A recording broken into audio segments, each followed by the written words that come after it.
Hi ಎಲ್ಲರಿಗೂ ನಮಸ್ಕಾರ. Welcome back to my YouTube channel. ಯಾರೆಲ್ಲ ವಿಡಿಯೋ ನೋಡ್ತಿದ್ದೀರಾ ಪ್ಲೀಸ್ ಲೈಕ್ ಮಾಡಿ, ಶೇರ್ ಮಾಡಿ, ಕಮೆಂಟ್ ಮಾಡಿ, ಸಬ್ಸ್ಕ್ರೈಬ್ ಮಾಡ್ಕೊಂಡು ನೋಡಿ. ವಿಡಿಯೋಗೆ ಸಪೋರ್ಟ್ ಮಾಡಿ, ವಿಡಿಯೋ ಪೂರ್ತಿಯಾಗಿ ನೋಡಿ. ಇವತ್ತು ಬಂದು ನಾನು ಸಿಂಪಲಾಗಿ ಫ್ರೈಡ್ ರೈಸ್ ಮಾಡ್ತಾಯಿದ್ದೀನಿ. ಯಾವ ಸಾಸು ಬಳಸ್ದಲೇ ನಾನು ಮಾಡ್ತಾಯಿದ್ದೀನಿ. ತುಂಬ ರುಚಿಯಾಗಿರುತ್ತೆ, ಟ್ರೈ ಮಾಡಿ ನೋಡಿ. ಅದಕ್ಕೆ ಅಂದ್ಬಿಟ್ಟು ನಾನಿಲ್ಲಿ ಸ್ವಲ್ಪ ತರಕಾರಿ ತೊಗೊಂಡಿದ್ದೀನಿ. ಒಂದು ಸಣ್ಣ ಕ್ಯಾಪ್ಸಿಕಮ್ಮು ಮತ್ತು ಹುಳ್ಳಿಕಾಯಿ, ಕ್ಯಾರೆಟು, ಕ್ಯಾಬೇಜು ಎಲ್ಲ ಸಣ್ಣದಾಗಿ ಕಟ್ ಮಾಡಿ ಇಟ್ಕೊಂಡಿದ್ದೀನಿ. ನಾನು ಎಲ್ಲ ವಾಶ್ ಮಾಡಿ ಆದಮೇಲೆ ಕಟ್ ಮಾಡಿ ಇಟ್ಕೊಂಡಿದ್ದೀನಿ.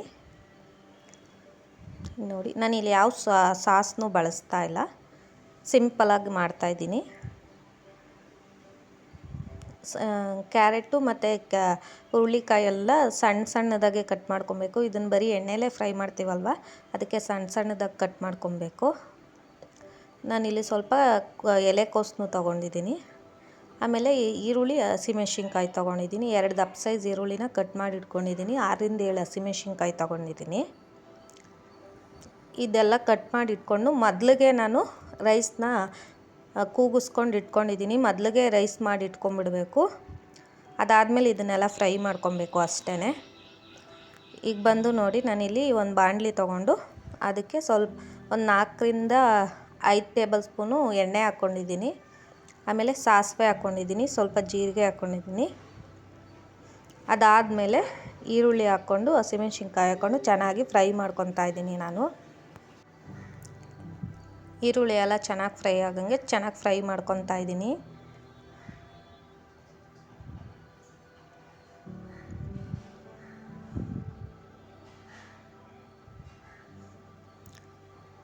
ತುಂಬ ಚೆನ್ನಾಗಿರುತ್ತೆ. ಯಾವ ಸಾಸು ಬಳಸ್ದಲೇ ಮಾಡ್ತಾ ಇರೋದ್ರಿಂದ ತುಂಬ ಚೆನ್ನಾಗಿರುತ್ತೆ, ಸಿಂಪಲಾಗಿರುತ್ತೆ. ಆ ಸಾಸ್ಗಳೇನು ಬಳಸ್ದಲೇ ಇದ್ದರೂ ತುಂಬ ಚೆನ್ನಾಗಿ ಬರುತ್ತೆ. ಇದು ನೋಡಿ, ಅದೆಲ್ಲ ಆದಮೇಲೆ ನಾನು ಎಲ್ಲ ತರಕಾರಿ ಹಾಕ್ಕೊಂಡು ಫ್ರೈ ಮಾಡ್ಕೊತಾ ಇದ್ದೀನಿ. ಇದು ಚೆನ್ನಾಗಿ ಎಣ್ಣೆಲೇ ಫ್ರೈ ಮಾಡ್ಕೊಬೇಕು, ಚೆನ್ನಾಗಿರುತ್ತೆ. ಇದು ನೋಡಿ, ಇದನ್ನೆಲ್ಲ ಚೆನ್ನಾಗಿ ಫ್ರೈ ಮಾಡ್ಕೊಬೇಕು. ಸ್ವಲ್ಪ ಉಪ್ಪು ಹಾಕ್ಕೊಂಡು ಹಾಗೆ ಫ್ರೈ ಮಾಡ್ಕೊಳ್ಳಿ, ಚೆನ್ನಾಗಿರುತ್ತೆ.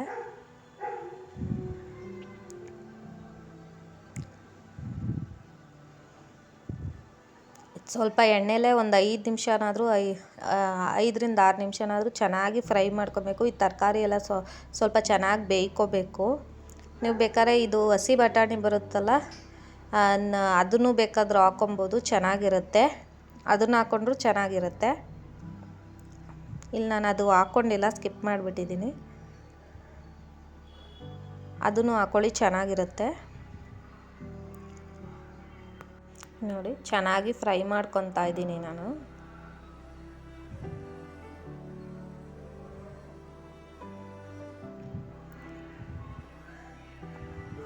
ಅದಾದಮೇಲೆ ನಾನು ಇಲ್ಲಿ ಶುಂಠಿ ಬೆಳ್ಳುಳ್ಳಿ ಪೇಸ್ಟ್ ಮಾಡಿ ಇಟ್ಕೊಂಡಿದ್ದೆ, ಅದನ್ನು ಹಾಕ್ಕೊತಾ ಇದ್ದೀನಿ. ಸ್ವಲ್ಪ ಶುಂಠಿ ಬೆಳ್ಳುಳ್ಳಿ ಪೇಸ್ಟ್ನು ಹಾಕ್ಕೊಂಡು ಚೆನ್ನಾಗಿ ಫ್ರೈ ಮಾಡ್ಕೊಬೇಕು.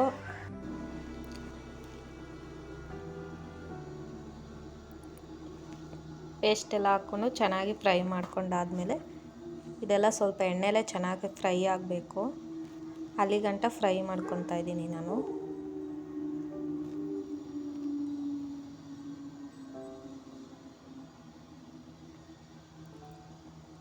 ನೋಡಿ, ಎಲ್ಲ ಚೆನ್ನಾಗಿ ಫ್ರೈ ಆಗ್ತಾಯಿದೆ.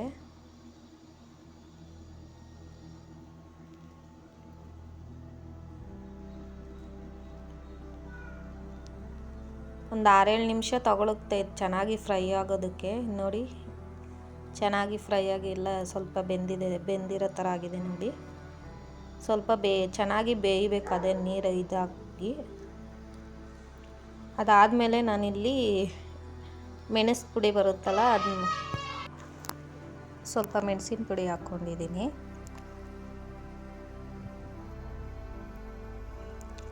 ಸ್ವಲ್ಪ ಮೆಣಸಿನ ಪುಡಿ ಹಾಕ್ಕೊಂಡು ಅದನ್ನು ಮಿಕ್ಸ್ ಮಾಡಿಕೊಂಡು ಸ್ವಲ್ಪ ಧನಿಯಾ ಪುಡಿ ಹಾಕ್ಕೊಂಡಿದ್ದೀನಿ. ಮತ್ತು ಒಂದು ಸ್ಪೂನು ಗರಂ ಮಸಾಲ ಪುಡಿ ಹಾಕ್ಕೊಂಡಿದ್ದೀನಿ ನಾನು.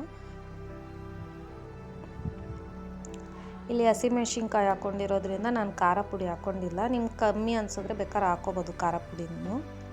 ನೋಡಿ, ನಾನು ಒಂದು ಸ್ಪೂನ್ ಗರಂ ಮಸಾಲ ಪುಡಿ ಹಾಕ್ಕೊಂಡಿದ್ದೀನಿ.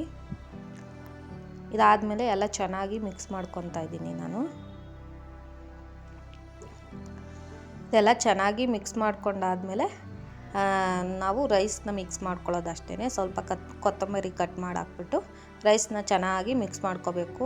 ಇದು ಅನ್ನ ಕೂಗಿಸ್ಕೊಂಡಿರ್ತೀವಲ್ಲ ಅದನ್ನ ತೆಗೆದ್ಬಿಟ್ಟು ಅನ್ನ ಸ್ವಲ್ಪ ಇದಾಗುತ್ತೆ, ಅದು ಹುಡಿ ಆಗೋಕ್ಕೆ ಆರಕ್ಕೆ ಬಿಡಬೇಕು ಅದನ್ನು. ಅದಾದಮೇಲೆ ಇದು ನೋಡಿ, ಇದೆಲ್ಲ ಚೆನ್ನಾಗಿ ಫ್ರೈ ಆದಮೇಲೆ ಅನ್ನ ಹಾಕ್ಕೊಂಡು ಮಿಕ್ಸ್ ಮಾಡ್ಕೊಬೇಕು ಚೆನ್ನಾಗಿ.